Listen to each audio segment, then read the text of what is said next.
Hey everyone, hope you're all doing great as I always say. And in this video, we have a story from the St. Joseph National Forest in Idaho. And it's really scary too, so definitely pull up a stump with me and let's go on a little trip. Thank you for watching. Several years ago, I was studying business at a public college and I hated my life, and this was in the early 2010s, by the way. So I was depressed, I had no friends, and this was a party school, so it was an accomplishment to not make friends here. I was even failing some classes. I had no extra job, no prospects of one. All I really had to my name was my Mosin Nagant. And during this stage of my life, when I felt that things couldn't get any worse, and I felt that I was at the bottom of the barrel, rock bottom, I lost my last close relative to an 18-wheeler accident. I decided at that point that I had had about enough of this. I grabbed my gun, a couple of boxes of ammo, some winter clothes, camping supplies, and 3 days' food. My plan was literally wandering off into the St. Joseph National Forest to die. And no, I didn't take a camera with me or anything, because I felt that it would just go to waste. After all, I was there to die. It was mid-December. It was very snowy out. I stopped at Walmart to buy another box of ammo and a few packs of Newport cigarettes. I saw this poster hung up near the toilet in Wally World. There was this cute girl that had recently gone missing, and I stared at her picture for a while, almost burning it into my memory. And then I was thinking these lonely thoughts. So I go to the bathroom, I leave Wally World, still thinking about this cute girl, and the thoughts were of how I'll never have one of my own and how I'll never have a family and all that stuff. So I drive out to Idaho, and I arrive at my destination. I step out of the car into the cold. I still remember the feeling that it gave me, the crunch of the snow underneath my cheap boots. I unpack my stuff, I ditch the car, and I leave it unlocked for once. I start walking. I light up a cigarette, and I eventually lose sight of my car. So I hiked for a couple hours, probably in circles, and after this long, I started to realize it, so I veered off the trail and just started hiking through the woods. I was really drinking in the beauty of it all. It's such a haunting and desolate place in the wintertime. And I start running low on cigarettes, and I start to get the feeling that I shouldn't be where I am, a twinge of fear. I ignored it, as I was out there to die anyhow. I begin to feel like I'm being followed. I hear branches break behind me every so often, but I assume that it's just snowfall weighing down on the branches until they drop. And even now, that's what it could have been, but I still doubt it. I run out of cigarettes shortly before sundown, and I say, hell, in an audible, almost loud voice. I almost felt guilty for breaking the silence. That sort of feeling you'd get if you said like a bunch of swear words in front of your grandmother at church.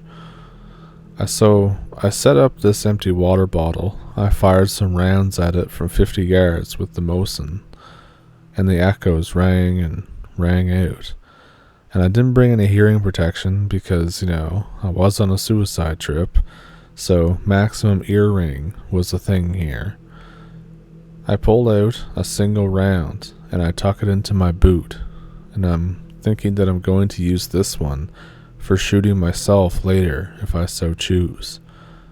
I took the backpack off to do the shooting, and when I went to grab it, I noticed movement in the trees, maybe just 100 yards away, and I noticed it because it was big.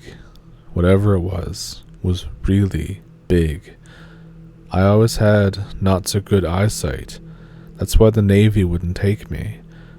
So I figured in the moment that it was just a blurry ass elk. I was standing there, staring at it, wondering if there are any elk in this part of the world or not.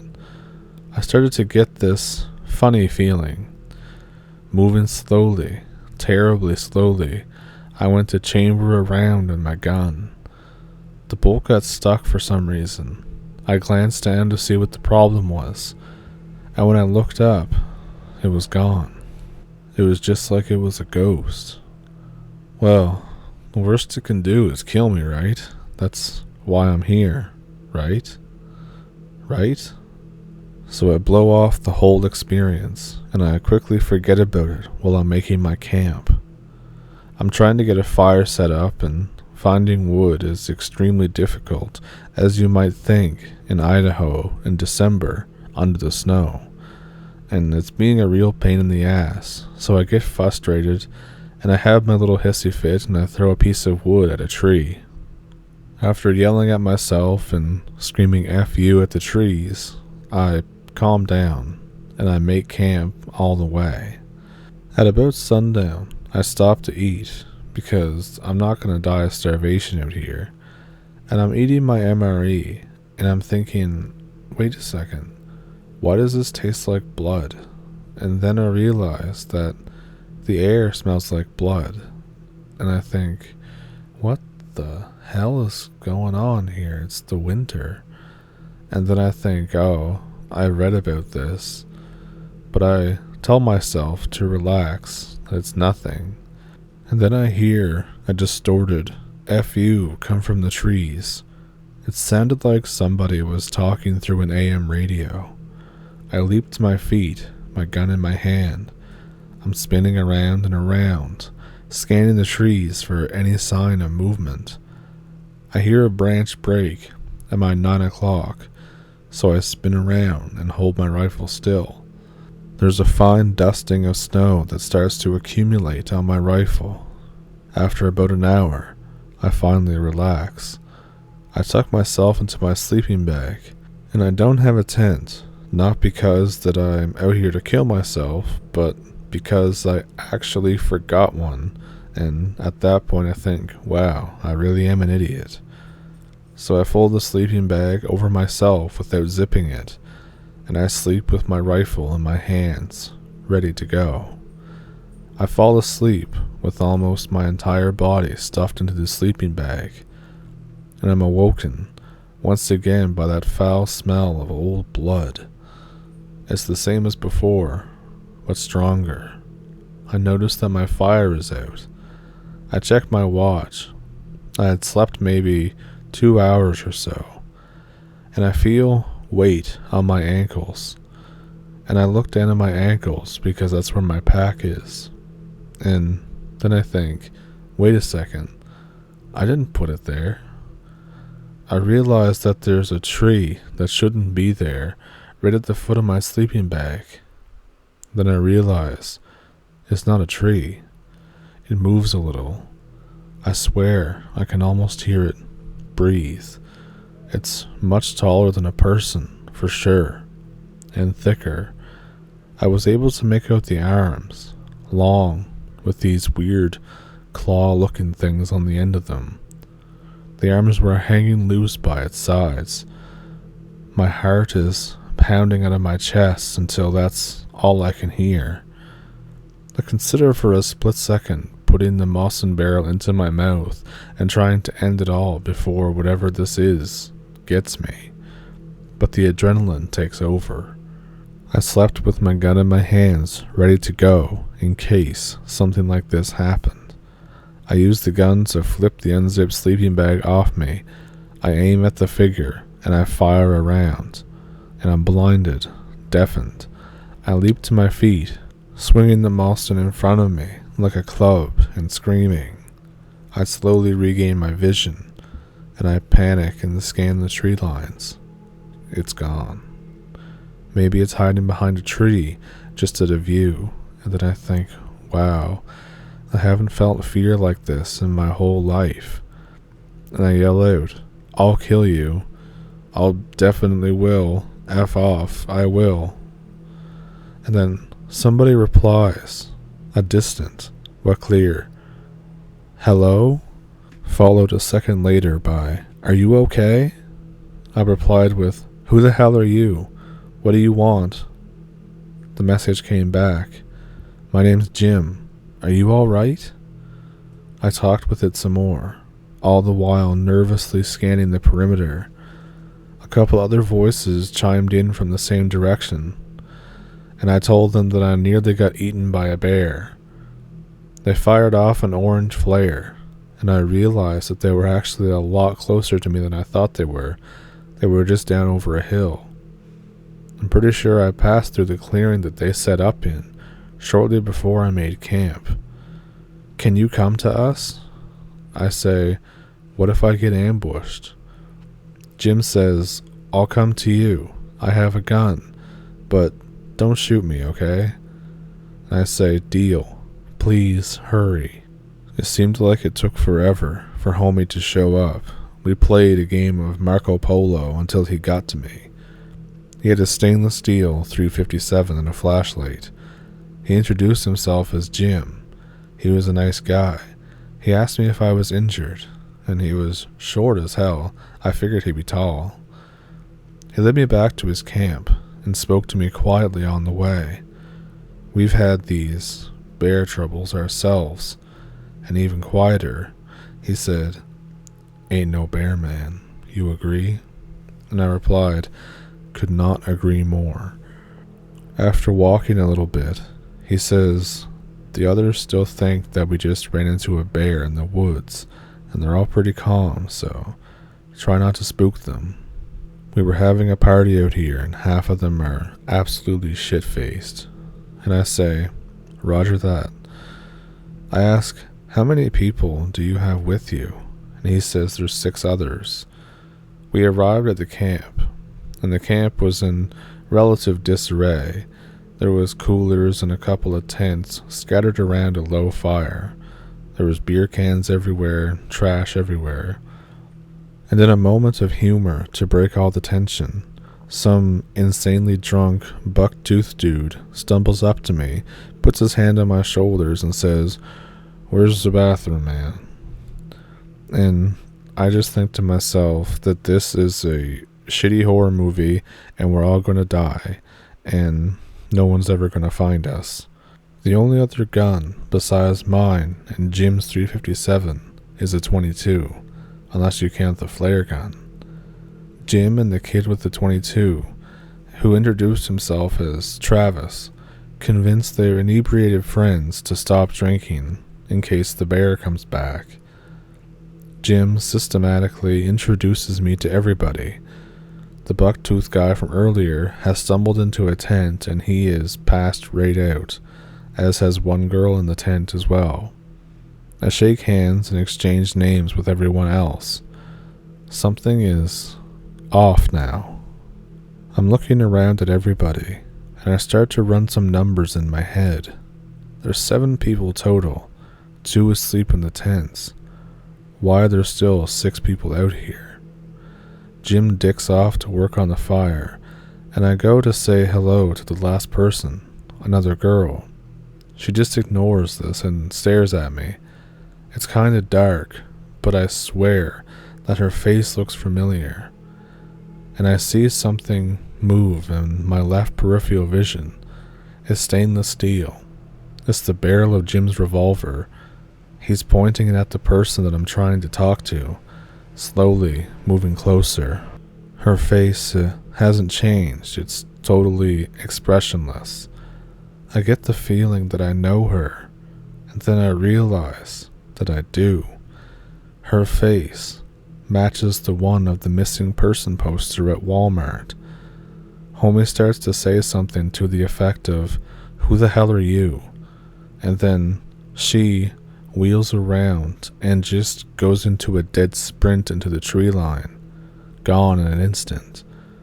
People who saw it start yelling, "Who was that? What the hell?" And then that smell of blood comes back. I check my gun. It's loaded. We form a perimeter around the campsite.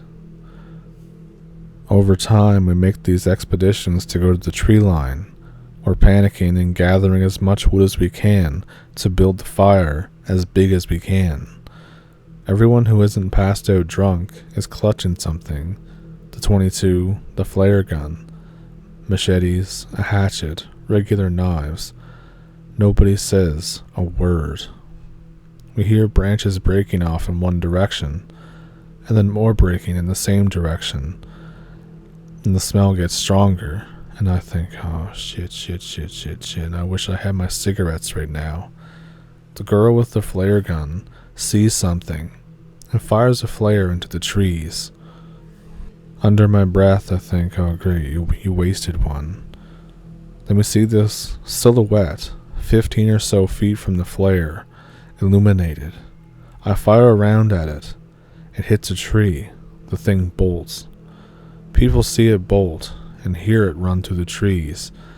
It doesn't run away from the campsite. It just kind of stays adjacent to it. Branches break and people see things move around for another hour. Shadows and things of an arm, stuff like that. The kid with the 22 starts firing off rounds almost constantly at different stuff. He's scolded for wasting ammo. This continues. Jim grabs him and shakes him and tells him to knock it off. And I realize now that they look so much alike because they're brothers. As the melodrama unfolds, I hear something loud behind me. I wheel around and fire a shot at the blur moving towards the camp at lightning pace. I got a blurry, firelight look at the thing as it sprinted right through the camp. It grabbed a dude and tried to haul him off into the woods. The guy had a machete and hacked at it, and it let him go. He was curled in a ball, screaming. We dragged him back to the fire and calmed him down. The thing was big. It ran with a funny gait, but it was fast. Furry thing, big, oversized feet, and antlers. I swear it had antlers. Someone says, "Oh shit, Jimmy, are you okay? You see those claws, man?" And this thing circles more. All of us, myself included, started panic shooting into the trees. We're all running low on ammo, and it's only 3 a.m. The fire is burning low, and it starts talking to us, parroting back things that we've already said. "Jimmy, you okay? Running out of 357, guys." I almost hit it that time. A couple people start crying. I start to lose it myself. This thing charges again, right at me. I scream at it and sprint right at it. I bury my bayonet in its chest and pull the trigger. It tries to swipe at me with a claw, and it just goes over my head. It reels, pulls back, and darts back into the tree line. I chased after it, gun raised over my head, screaming. I get into the trees and saw it crouching there, 6 feet from me. It was dark, but I saw it. I looked into its eyes and just lost it.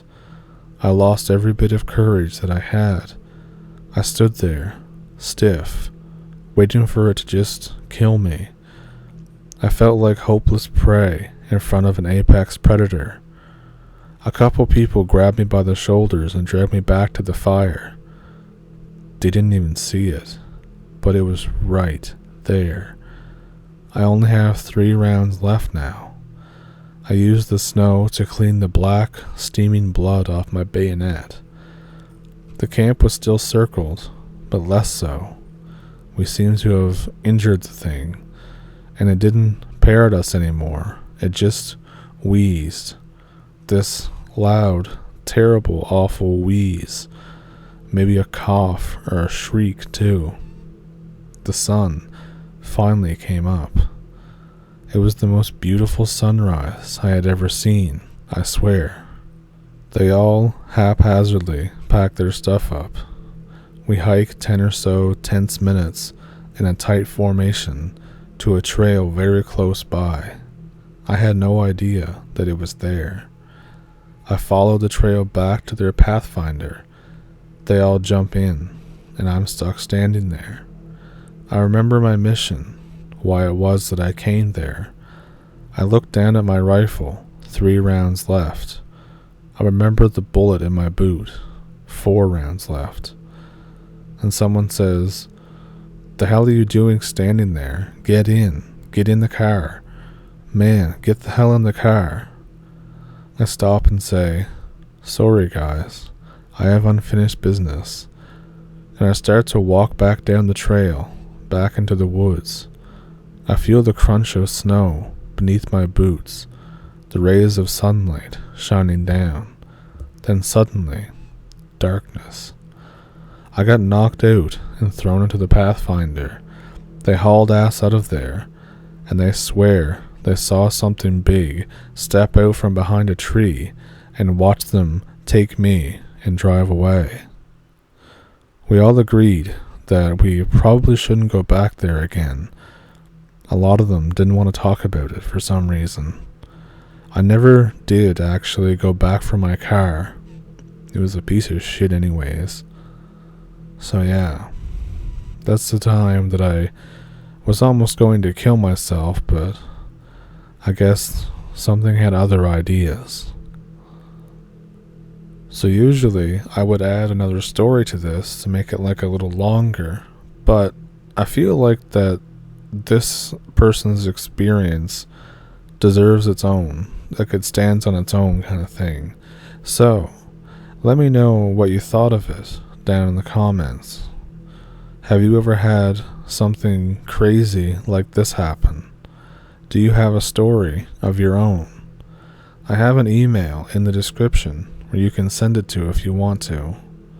I also have a PayPal and a Patreon if you want to donate to the channel or become a patron. The tiers are like $1 or $2 or something, and usually what you get is I try to put the video up on there first before it comes out on YouTube, and that's just if I get it done in time, you know. But anyways, I hope you have a good week, and if you're ever struggling with mental illness or mental health, then don't be afraid to seek help. I know that I struggle with it myself, given things going on that I won't talk about, but it's important to take care of yourself sometimes, and to just know when to take a break, to know when to be able to sit down and recharge your batteries, because if you don't, well, you're going to get yourself into a bad situation. And a lot of people who had tried to do that usually always regret it afterwards. So yeah, definitely seek help if you need it, because the world's crazy enough as it is. We don't need more depressed people or more people with severe anxiety going around just kind of without any support system or any kind of help. So, with that being said, I also wonder what goes on in these national forests. You know, you have like a lot of theories that the government covers up cryptids. There's like cryptids in there, that's why they're national forests. That the powers that be know these things are in there and stuff. But yeah, what do you think goes on in national forests? Let me know about that in the comments too. If I find any other crazy stories about national forests, I'll definitely post them on here. But until then, thank you for pulling up a stump, and thank you for watching. I'll see you in the next one.